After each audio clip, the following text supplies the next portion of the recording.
All right, Mr. Coombs, I'm excited to come see you this afternoon. Come observe your class and see what's going on. I just want to ask you a couple of questions in this pre-conference, just to kind of open it up and make sure that we're on the same page heading in, and then obviously we'll have another meeting at the end so we can discuss what I saw and hopefully get some things from it. Generally pre-conferences are part of the TEACS platform, obviously, and they're supposed to be, well, a lot of people perceive them as one-sided from the person who's doing the observations, but I'd more like it to be an open dialogue, kind of go back and forth, and anything I can do to help you, obviously if there's anything that I see I can help you with, but you come back at me if there's anything that I can do for you to make you more effective.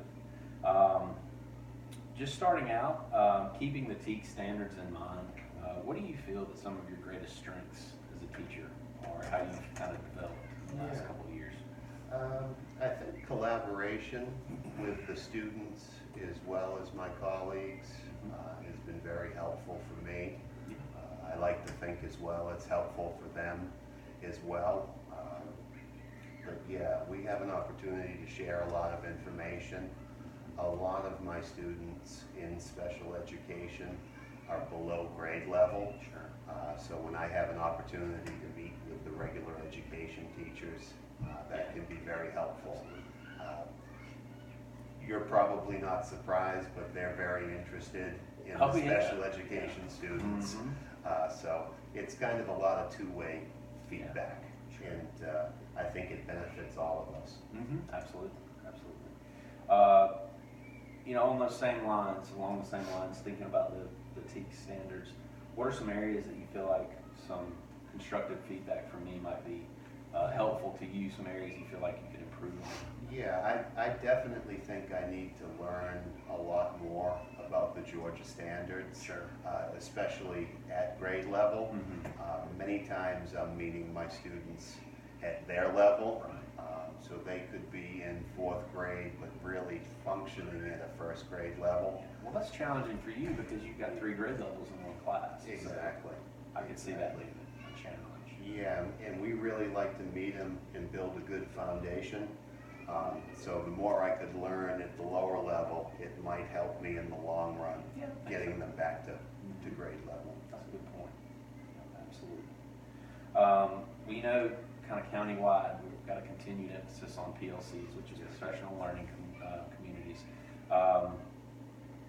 What does that look like for you as far as being a special education teacher, not necessarily in a department or a grade level in the elementary school? What does that look like for you as far as meeting goes, and then what are some things that you've taken from those meetings that have helped you instructionally? Sure. I actually have kind of a dual opportunity. We have specials at a time when I can meet with the 4th grade teachers, so I can participate on occasion with their community. I also have a smaller community with the special education teachers, and we meet roughly once a month before school starts. And part of our special education group is interrelated speech therapy, so you learn a lot of different things from a lot of different angles. Sometimes there's so much information you can't implement everything, but even the trainings I've been to, they've been very helpful. When we have a staff day, you can bring back some of the ideas to the classroom pretty much immediately.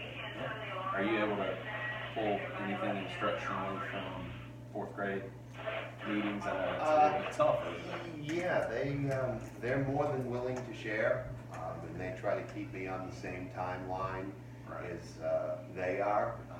But a lot of times, my students, they might not be up to that level. But it's definitely beneficial in the long run. I can always use it at a later date. All of that to say, they may be advanced up here, and we may still be down here, but at some point, I can bring them up. Well, the lesson today, what are we going to be covering? What are we going to do? We're going to have a mixed group. We actually have a student that will be dismissed. She's a 4th grader, so we'll be left with a group of a 3rd grader and 2 5th graders.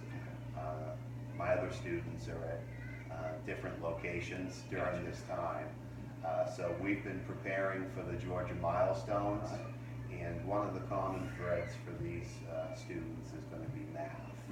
So I'm going to try to get a little small group going with 2 students. They're both 5th graders.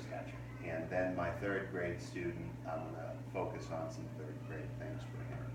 So we'll give it a whirl, and if you need to jump in or participate, my paraprofessional, Ms. Beagles, will be here. And it's good timing. This is a smaller group than usual. I'm looking forward to it. Good. I appreciate you. Yes, Now sir. talking to you. Thank you. All right.